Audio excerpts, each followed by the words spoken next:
What is up, you guys? This is NB Cash back with a brand new figure review. Today we'll be taking a look at the WWE Retro Figures Series 7 by Mattel. So, once again, I'm continuing with my review of WWE Retro Figures that Mattel has put out. Now, if you followed with my other reviews of the previous series in this line, you'll notice I'm missing a few series. I already did very recently Series 4, and I'll explain that a little later, but first off I want to go ahead and bring this up. These figures I picked up at Target, with the exception of Finn Balor. Finn Balor was a Christmas gift from my brother. The others I picked up at Target, and as you can see we got Finn Balor, Sami Zayn, Ric Flair, and another Kevin Owens.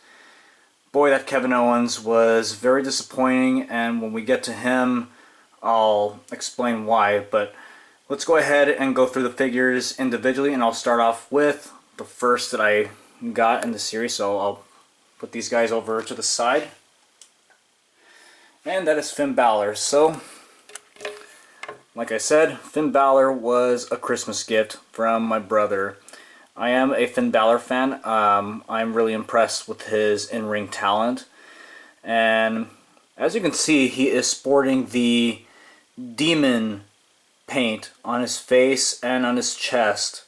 So it's very cool. It is the Demon Finn Balor. And it is a jumper figure, but here's the interesting thing about this jumper. Unlike the previous ones, gone away is the little tab that you push on the back. Instead, you pull up his arm to release the jumping action. Let's see if I can get it to work here. I have issues with this one. Let me try that again. Yeah, I am not a big fan of this new jumping mechanism. I think it works a lot better when you have the tab to push on. I just can't seem to get this one to work. But as far as the figure itself goes, he's got the paint on the face and the chest. Unfortunately, there's nothing on the back. That would have been nice if they would have included the back paint. His arms are painted black, so they can be like those arm sleeves that he wears in his gear. And then he's got black tights or trunks along with some black boots and knee pads.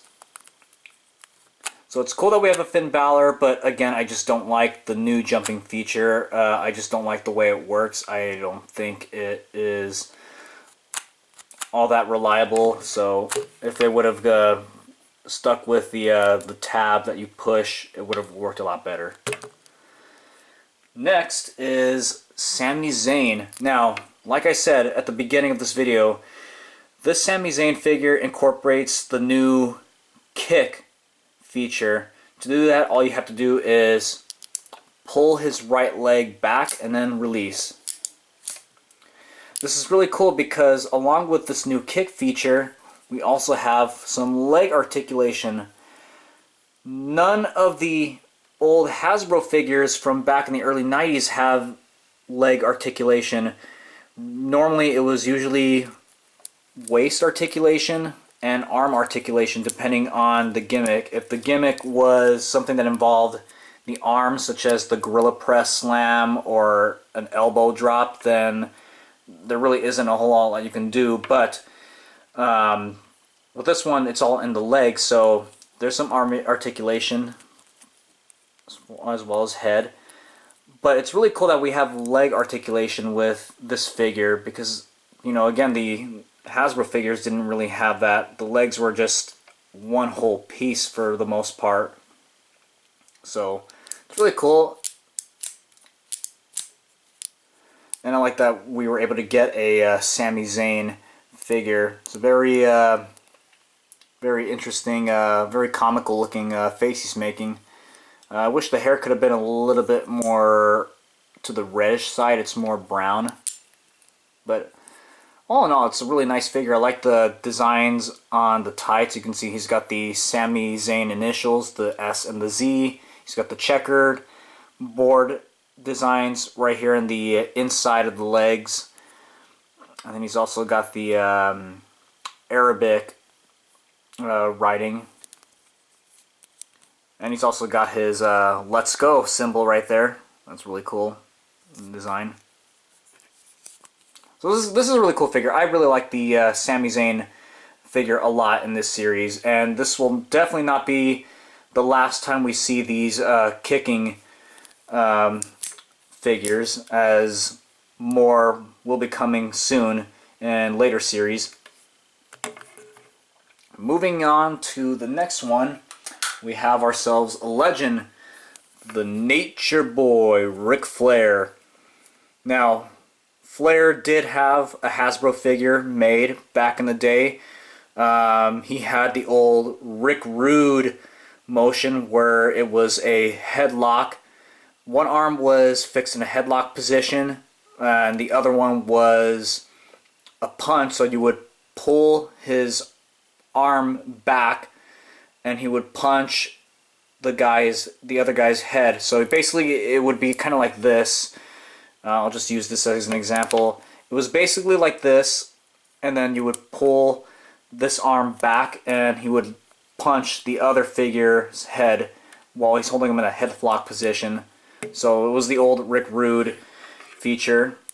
And he also had red ring gear. This one we got the blue ring gear. He's also got his longer hair. So this is more of Ric Flair during the old NWA Classic World Championship Wrestling days. Whereas, of course, the Hasbro Ric Flair was Flair during his tenure with the WWF. Now, what I like about this Flair is he does his signature Flair chop, and to do that, it's basically the clothesline action, but this time, instead of moving his body backwards, you move him forward, and then he'll do that classic Flair chop. So it's really cool. I like that we get to have a new Flair figure that does his signature chops. As you can see, he's got the blue tights with his initials right there on the side. And then he's got darker blue boots and knee pads. It's a very, very good likeness of the Nature Boy. Let's see if we can focus a little bit more better here. And that face he's making. Yep, he's definitely in for some big in-ring action with this face. So there's Flair. Last but not least, my least favorite figure in this one, and that is Kevin Owens.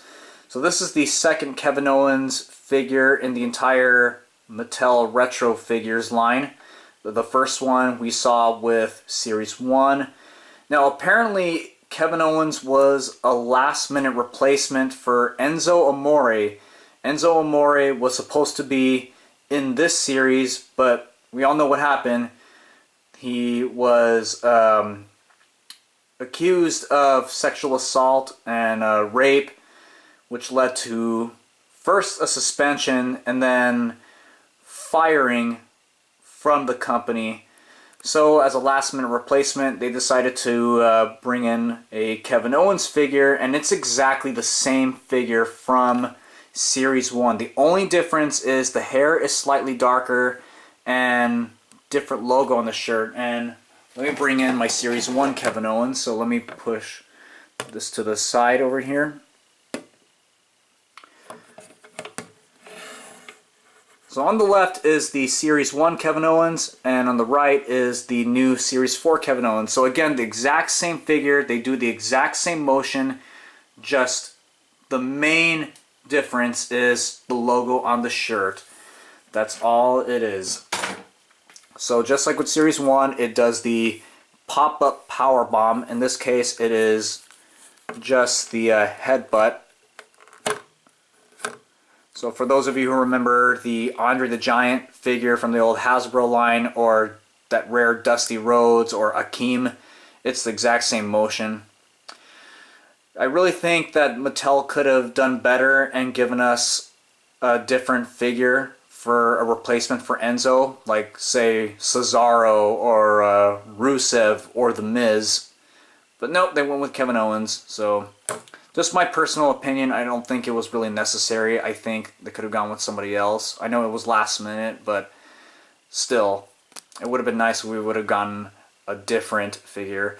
And at least if they were going to give us another Kevin Owens, at least it would have been nice if he did a completely different motion. If it was a completely different figure, because with the Hasbro figures, we had multiple figures of the same wrestlers, but at least they did different things. Like there was multiple Hulk Hogans, but each Hogan was different in terms of the move it did.